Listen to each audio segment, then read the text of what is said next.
গত 24 ঘন্টায় অনেক ঘটনা ঘটেছে। পাকিস্তান ক্রিকেট বোর্ড তাদের বিশ্বকাপ প্রস্তুতিতে না করেছে, পাকিস্তানি গণমাধ্যম সেটা জানিয়েছে, বাংলাদেশের গণমাধ্যম বানিয়ে কোনো নিউজ করেছে সেটা না। এবং সেই সংবাদটা পাকিস্তানের যেই গণমাধ্যমগুলো পরিবেশন করেছিল সেই গণমাধ্যম কর্মীদের সাথে আমি এবং অন্যান্য যে বাংলাদেশের সংবাদকর্মীরা রয়েছে স্পোর্টস নিয়ে যারা কাজ করে আমরা যোগাযোগ করেছিলাম। ব্যাপারটার সত্যতা পাওয়া গেছে, এরকম একটা ডিসিশন তারা নিয়েছে। কেউ কেউ বলেছে পাকিস্তান এখন পর্যন্ত তাদের বিশ্বকাপ প্রস্তুতি শুরুই করেন নাই। খুবই লেজিট একটা পয়েন্ট। বিশ্বকাপ প্রস্তুতি শুরু করে নেই এবং বিশ্বকাপ প্রস্তুতি শুরু করার ক্ষেত্রে পাকিস্তান ক্রিকেট বোর্ড এখন পর্যন্ত ডিসাইডেড না। দ্বিতীয় পয়েন্ট যেটা এসেছে যে পাকিস্তান বাংলাদেশকে গাছে তুলে দিয়ে মই টেনে নিল, শেষ পর্যন্ত বাংলাদেশের কি হবে? তাদেরকে বাঁচাতে কেউ আসবে না, বিশ্বকাপ খেলবে না, বিশ্বকাপ না খেলার কারণে বাংলাদেশের উপরে স্যাংশন আসছে এবং সামনের ভবিষ্যৎ খুবই খারাপ। কোয়ালিফায়ার খেলে পরবর্তী বিশ্বকাপগুলোতে বাংলাদেশকে কোয়ালিফাই করতে হবে। থার্ড যে পয়েন্ট, সন্ধ্যা নাগাদ নতুন নতুন নিউজ আসা শুরু করলো এবং সেখানটায় বলা হলো গালফ নিউজের বরাদে, আমার আলোচনাটা প্লিজ শোনার জন্য অনুরোধ করছি সবাইকে। সেই নিউজে বলা হলো, গালফ নিউজের বরাদে যে নিউজটা করা হলো, যেহেতু গালফ নিউজটা হচ্ছে অনেকটা পাকিস্তান বেসড, সেখানটায় বলা হলো যে পাকিস্তান এরকম কোনো কমিটমেন্ট করে নাই যেখানটায় বাংলাদেশ দলকে নিয়ে যদি সুবিচার নিশ্চিত না হয় আইসিসির কোর্টে বাংলাদেশের বিশ্বকাপ খেলার ভাগ্য নির্ধারণের ক্ষেত্রে যদি নিরপেক্ষ ভেন্যুর ব্যবস্থাপনার ক্ষেত্রে আইসিসি প্রপার স্টেপ না নেয়, তাহলে পাকিস্তান এরকম কোনো ওয়াদা করেনি যে তারাও বিশ্বকাপে খেলবে না।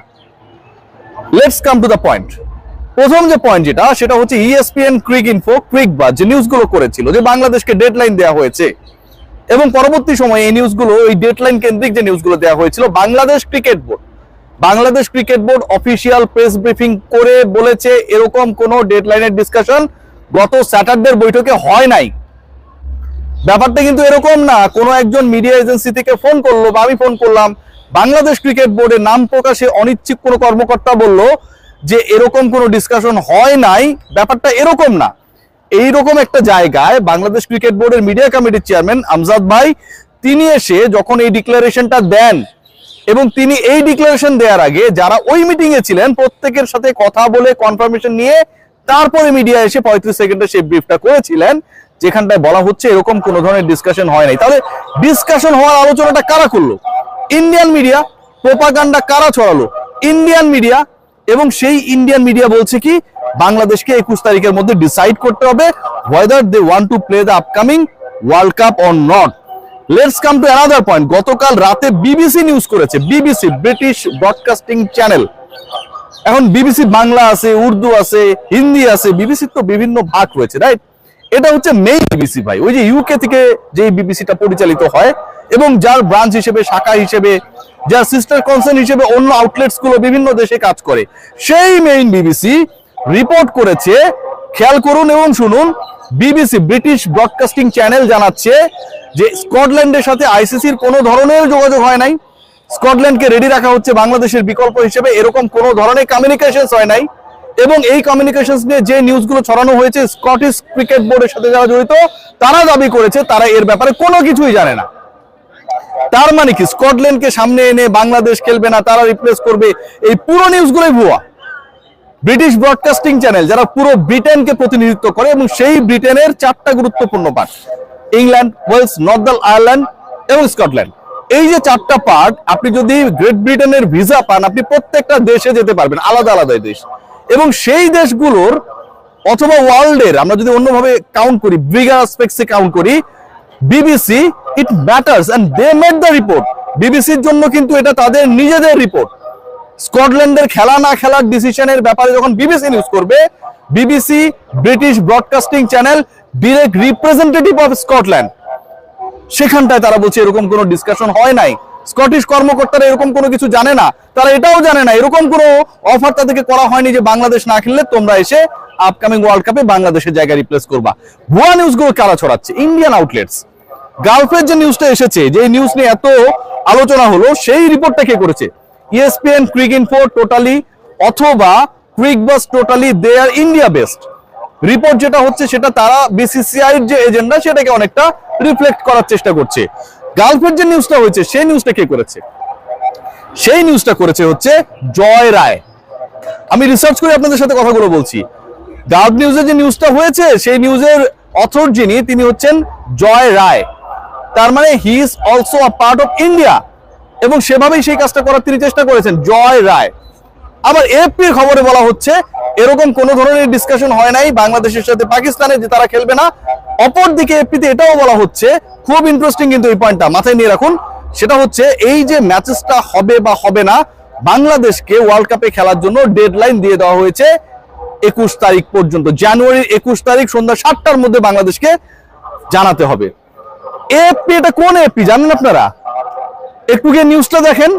AFP New Delhi, AFP Delhi, Delhi base যেই এএফপি নয়াদিল্লি, যেই দিল্লি ইন্ডিয়ার রাজধানী এবং যেই এএফপি আলটিমেটলি ইন্ডিয়াকে কভার করে, সেই এএফপি নিউজে বলা হচ্ছে, কি বলা হচ্ছে, যে বাংলাদেশকে 21st of January 7 PM local time of Dhaka জানিয়ে দিতে হবে whether they want to play their World Cup in the soil of India or not, otherwise they will be replaced by Scotland. AFP New Delhi জানাচ্ছে, W J news করেছেন জয় রায়, এবং BBC British broadcasting channel জানাচ্ছে এরকম কোনো ব্যাপার, কোনো ডিসকাশন হয় নাই। কার সাথে হয় নাই? স্কটিশ ক্রিকেট বোর্ডের সাথে হয় নাই আইসিসির। তার মানে বিবিসি তো নিশ্চয়ই ভুয়া নিউজ করছে না। Bangladesh cricket board official press মিটে জানাচ্ছে, কি জানাচ্ছে, ভেরি ইম্পর্টেন্ট, যে আমাদের সাথে ডেডলাইন, টাইমলাইন, টাইমিং এরকম কোনো ধরনের we have with the ICC. আমাদের আইসিসির সাথে যেই মিটিংটা একজন ছিলেন এবং ইন পার্সন একজন ছিলেন, সেই মিটিং এ এরকম কোনো ডিসকাশন হয় নাই। বাংলাদেশ ক্রিকেট বোর্ড জানাচ্ছে হয় নাই, বিবিসি জানাচ্ছে স্কটল্যান্ডের সাথে কোনো কথা হয় নাই। অথচ ইন্ডিয়ান আউটলেটস, মিডিয়া আউটলেটস গুলো যখন ছড়িয়ে দিচ্ছে যে বাংলাদেশের ওয়ার্ল্ড কাপের কোনো হোপ নেই, আমরা যেন নাচানাচি শুরু করে দিয়েছি। বাংলাদেশকে কেন্দ্র করে যে ডেডলাইন, যে টাইম লাইন, যেই আলোচনা, যেই বিতর্ক, যে ধরনের পক্ষ নেওয়া বিপক্ষে যাওয়ার ঘটনা ঘটেছে গত 4 জানুয়ারি থেকে আজকের ডেট পর্যন্ত, প্রত্যেকটার পেছনে বাংলাদেশের পক্ষে শক্ত লজিক রয়েছে। বাংলাদেশ কিন্তু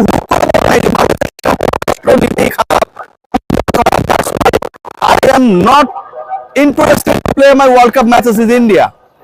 Rather, বাংলাদেশের একজন সিকিউরিটি ইস্যুতে আপনি বাদ দিয়ে দিলেন আপকামিং একটা লোকাল টুর্নামেন্ট থেকে, এবং এই ডিসিশনটা যখন ভারতীয় কেন্দ্রীয় সরকার নিল, সেই সরকারের এগেইনস্টে, সেই সরকারের ডিসিশনের রিফ্লেক্টে বাংলাদেশ সরকারও যে এখানটায় তার প্রতিক্রিয়া জানাবে, এটা খুবই স্বাভাবিক।